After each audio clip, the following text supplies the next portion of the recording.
Assalamualaikum warahmatullahi wabarakatuh. Sahabat Babar Official beriman, bagaimana kabarnya?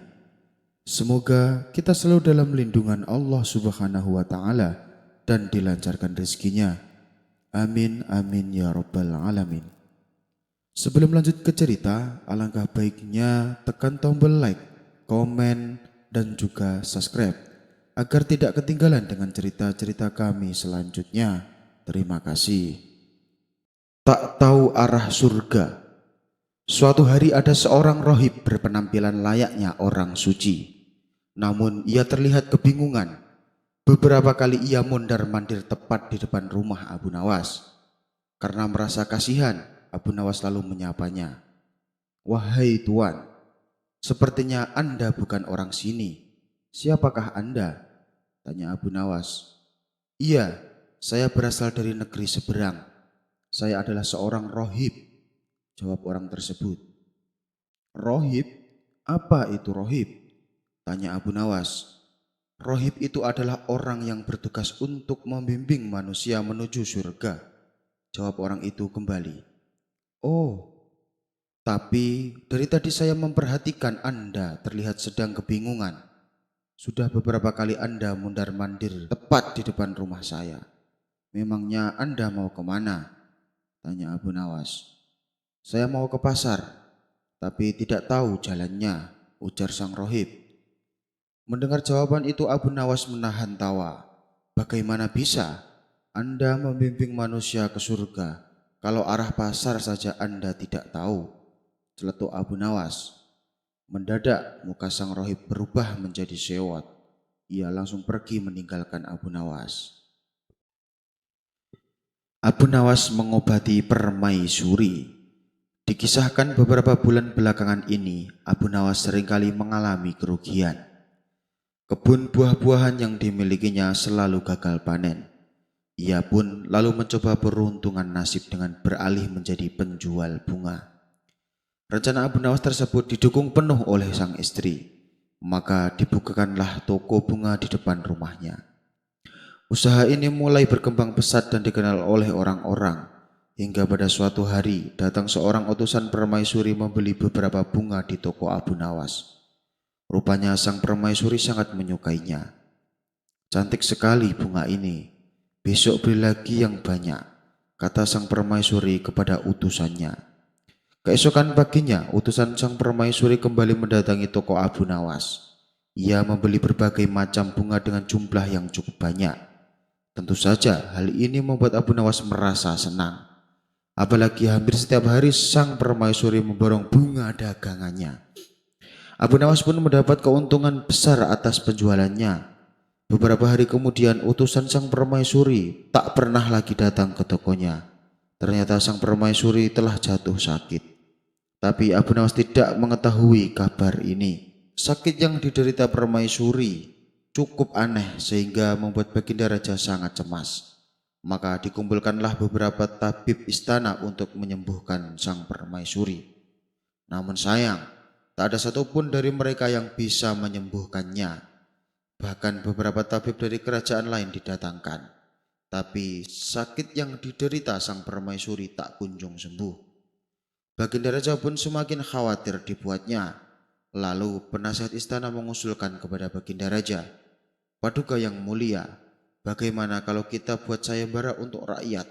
Barangkali di antara rakyat kita ada yang bisa mengobati permaisuri," saran penasihat istana. "Benar juga usulanmu, mari kita adakan," titah Baginda Raja. Sayembara pun segera dibuat. Pagi-pagi para pengawal istana menyebar sampai ke pelosok negeri untuk mengumumkan sayembara. Bagi siapa saja yang bisa menyembuhkan permaisuri akan diberikan hadiah uang yang sangat banyak. Begitulah isi pengumumannya.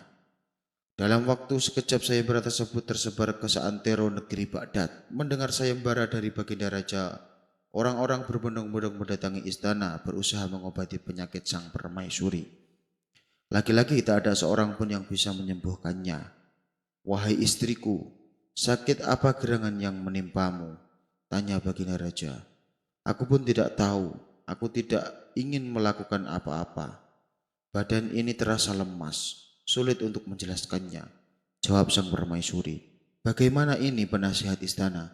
Upaya apa lagi yang harus kita lakukan? Sayembara sudah diadakan, tapi tak ada seorang pun yang bisa mengobati. Tanya Baginda Raja bertambah kalut. Jangan menyerah Paduka, tunggulah 2 hari lagi, jawab penasihat istana.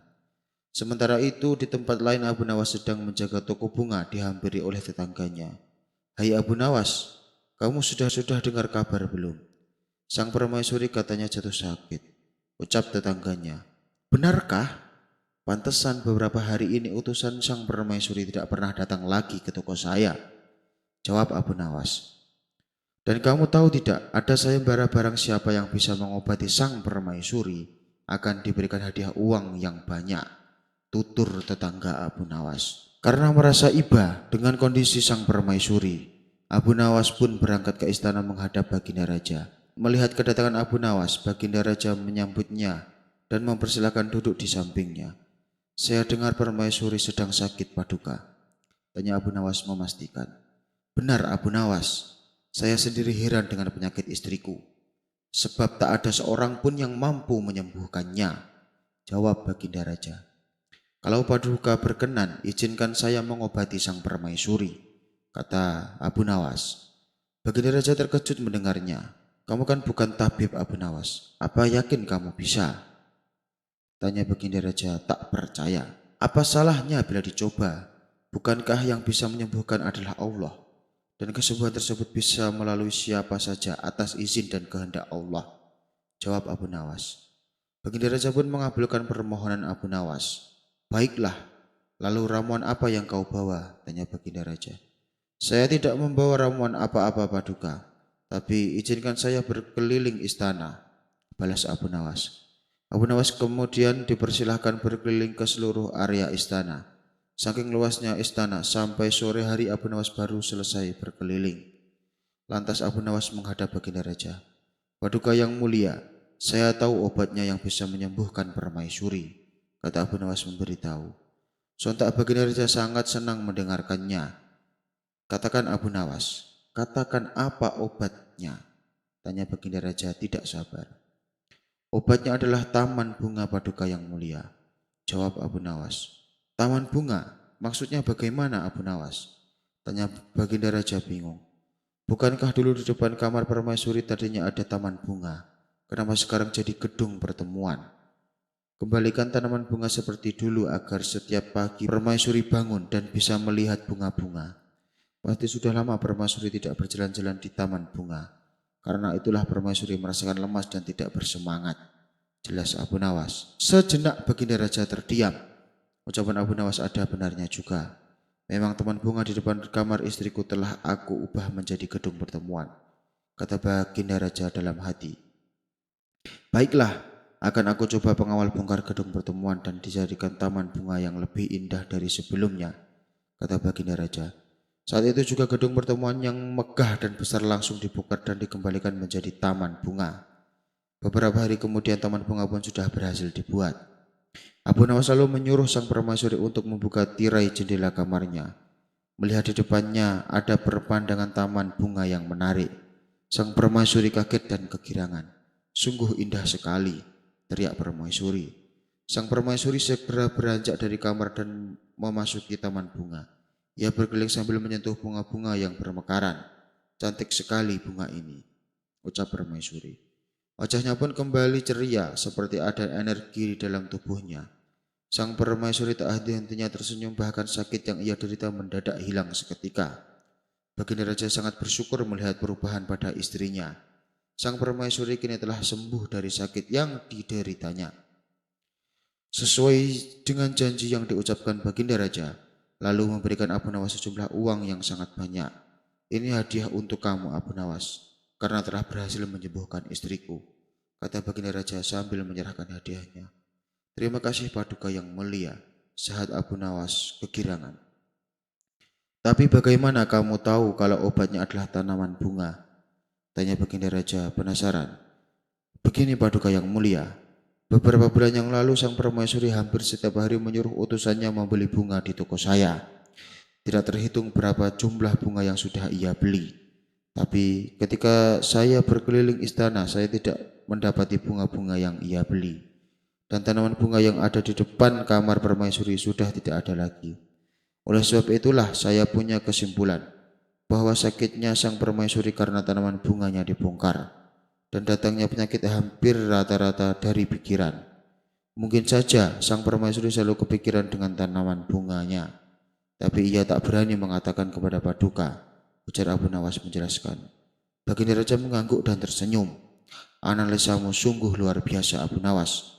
Kamu bukan hanya cerdik, tapi bisa dengan cepat memahami situasi. Puji Baginda Raja. Sayembara jadi anak pejabat. Dikisahkan ada ulama terkenal yang pintar dalam ilmu agama. Bukan hanya itu saja, ia juga menguasai ilmu ketatanegaraan. Wajar bila dirinya sampai diangkat menjadi penasihat istana oleh Baginda Raja. Seiring berjalannya waktu, usia ulama ini pun semakin menua, dan ia bermaksud ingin mengundurkan diri sebagai penasihat istana. Baginda Raja berulang kali menolak niat sang ulama. Tapi karena keputusannya yang bulat, Baginda Raja tak mampu mencegahnya. Kalaupun aku mendapatkan penggantimu, aku tak yakin bisa sepintar dirimu. Sungguh sangat disayangkan bila kamu sampai mengundurkan diri. Sesal Baginda Raja. Saya ini sudah tua, Paduka yang mulia, dan saya yakin akan ada pengganti saya yang lebih baik dan lebih pintar, ujar sang ulama. Baginda Raja ragu dengan ucapan sang ulama, mengingat untuk menjadi penasihat istana bukanlah sembarangan orang. Orang tersebut harus pintar dalam ilmu agama, harus pintar ilmu ketatanegaraan, dan cepat serta tepat dalam mengambil keputusan. Orang dengan keahlian seperti ini tentunya sulit ditemukan. Baginda Raja pun bertanya kepada sang ulama, lalu bagaimana caranya supaya aku tahu kalau penggantimu lebih pintar dan cerdas darimu? Tanya Baginda Raja. Itu mudah saja, Paduka, karena saya sudah menyiapkan 4 pertanyaan. Bagi siapa saja yang bisa menjawab pertanyaan ini, saya yakin orang tersebut pasti pintar, dan ia pantas menggantikan posisi saya sebagai penasihat istana. Balas sang ulama. Berarti kalau ada yang ingin menjadi penasihat istana, harus bisa menjawab keempat pertanyaanmu, tanya Baginda Raja kembali. Benar sekali, Paduka, jawab sang ulama. Sesulit apa sih pertanyaan itu? Coba katakan padaku, saya ingin tahu, pinta Baginda Raja. Pertanyaan pertama adalah, apa yang paling benar dan dibenarkan oleh orang? Pertanyaan kedua, apa yang paling menipu di antara yang paling menipu? Pertanyaan yang ketiga, apa yang paling menguntungkan di antara yang paling beruntung? Pertanyaan yang terakhir, paling berharga di antara yang paling berharga. Kata sang ulama memberitahu. Pertanyaanmu sulit sekali. Apa kamu yakin ada yang bisa menjawabnya? Tanya Baginda Raja. Di atas langit masih ada langit, Paduka. Di seantero negeri Baghdad ini pasti ada orang yang lebih pintar dariku. Dan saya yakin orang tersebut bisa dengan mudah menjawabnya, tutur sang ulama. Baiklah, sekarang juga umumkan sayembara bahwa kerajaan membuka lowongan jadi penasihat istana, titah Baginda Raja. Maka disebarlah sayembara tersebut ke seluruh pelosok seantero negeri Baghdad. Sayembara ini sontak membuat gempar seluruh masyarakat. Banyak di antara mereka yang coba mendaftarkan diri, namun semuanya gagal meraih impiannya. Karena tidak ada yang bisa menjawab 4 pertanyaan yang diajukan oleh sang ulama. Sementara di desa terpencil hiduplah seorang pemuda yang merupakan anak dari saudagar kaya. Pemuda ini sangat berhasrat ingin menjadi penasihat istana. Ayah, aku ingin sekali jadi penasihat istana, ucap si pemuda kepada ayahnya. Kehidupanmu sudah enak, semua kemewahan sudah kamu dapatkan. Untuk apa jadi penasihat istana? Tanya sang ayah. Kalau saya jadi penasihat istana, saya pasti akan disegani orang-orang. Mereka semua akan membungkuk hormat bila berpapasan denganku, jawab si pemuda tersebut. Sang ayah hanya tersenyum mendengarnya. Kamu yakin ingin menjadi penasihat istana? Tanya sang ayah memastikan. Ya, ayah. Saya ingin sekali, Tapi kemana aku harus minta bantuan supaya aku bisa menjawab keempat pertanyaan yang akan diajukan? Tanya si pemuda. Pergilah ke kota Baghdad dan cari orang yang bernama Abu Nawas. Dia itu ulama sufi. Dia tahu semua jawabannya, balas sang ayah. Maka berangkatlah pemuda ini meninggalkan ke kampung halaman. Ia pergi ke kota Baghdad untuk mencari keberadaan Abu Nawas. Singkat cerita, si pemuda berhasil menemui Abu Nawas. Ia pun mengutarakan maksud dan tujuannya. Hai anak muda, apakah kamu bersungguh-sungguh dengan keinginanmu? Tanya Abu Nawas. Iya, Tuan Nabu, jawab si pemuda. Baiklah, keinginanmu akan aku penuhi. Tapi syaratnya untuk satu jawaban kamu harus ikut aku selama 3 hari, ujar Abu Nawas. Tanpa pikir panjang pemuda itu mengiyakan ajakan Abu Nawas. Si pemuda lalu diajak pergi ke sebuah masjid mengisi waktunya dengan ibadah. Abu Nawas dan si pemuda iktikaf selama 3 hari di sana. 3 hari pun telah selesai. Si pemuda menagih janji kepada Abu Nawas untuk menjawab pertanyaan pertama. Tuan Abu, apa jawaban untuk pertanyaan pertama? Apa yang paling benar dan dibenarkan oleh semua orang? Tanya si pemuda. Itu adalah kematian, jawab Abu Nawas. Terima kasih Tuan Abu, jawab si pemuda kegirangan. Lalu untuk pertanyaan kedua, apa jawabannya? Tanya si pemuda kembali. Bila ingin tahu jawabannya, syaratnya kau harus mengikutiku selama 40 hari. Apakah kamu sanggup? Tantang Abu Nawas. Si pemuda sempat bimbang dengan syarat yang kedua. Apa tidak ada cara lain Tuan Abu? Tawar si pemuda. Terserah kamu, syaratnya hanya itu saja, jawab Abu Nawas. Baiklah Tuan Abu, saya turuti syaratnya, balas si pemuda. Selama 40 hari bersama Abu Nawas, banyak pelajaran ilmu dan pengalaman yang didapatkan oleh si pemuda. Selama itu pula Abu Nawas mengajarinya ilmu agama dan akhlak budi pekerti. Perubahan pun sedikit demi sedikit mulai tampak pada diri si pemuda. Sifatnya yang dulu sombong dan angkuh, kini menjadi pribadi yang santun. Si pemuda mulai menyibukkan dirinya dengan ibadah dan zikir. 40 hari pun berlalu. Abu Nawas lalu berkata kepada si pemuda, wahai anak muda, kau telah berhasil menjalani syarat ini. Sekarang katakan padaku, apa pertanyaan yang kedua? Tanya Abu Nawas. Terima kasih Tuan Abu. Pertanyaan apa yang paling menipu di antara yang menipu? Ujar si pemuda. Oh, jawabannya adalah dunia, balas Abu Nawas. Engkau bisa temukan ini di dalam Al-Quran. Dunia itu menipu kita. Segala yang kita usahakan siang malam bahkan sampai lupa waktu, pada akhirnya akan kita tinggalkan. Saat kematian kita datang, harta hanya kita pakai di alam kubur hanyalah selembar kain kafan. Apakah kamu tahu kenapa dunia dianggap rajanya penipu?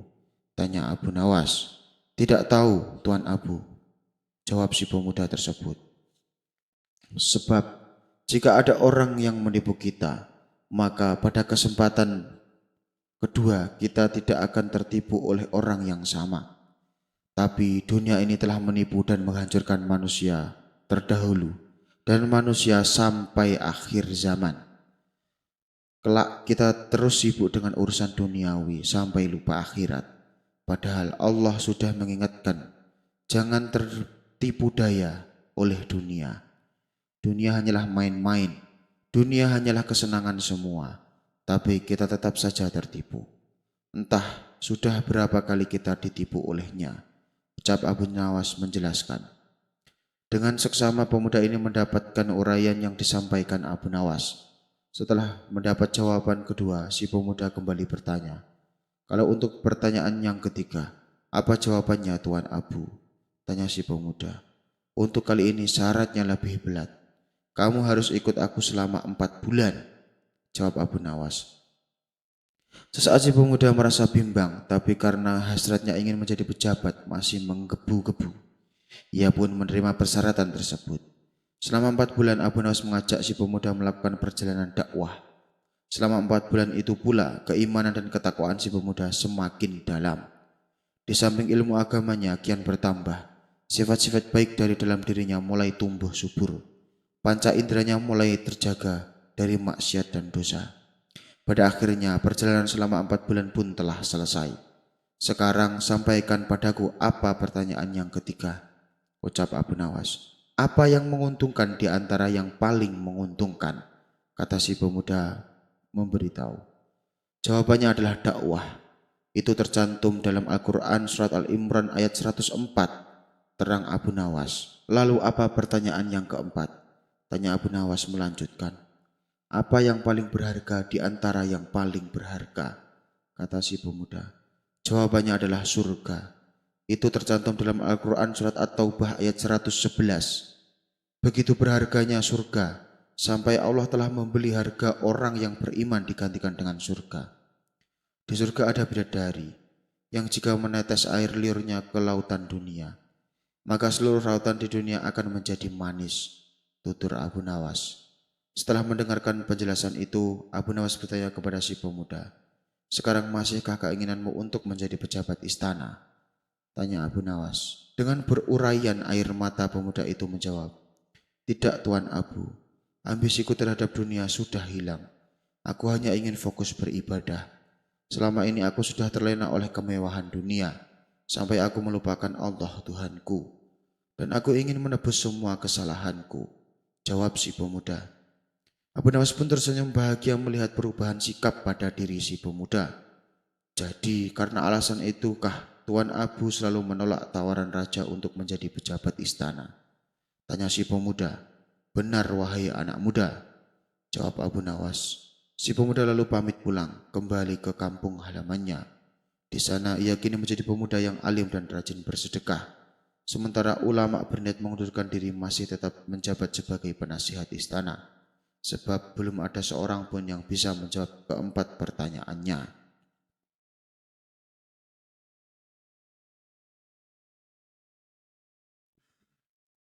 Sayembara buah kurma.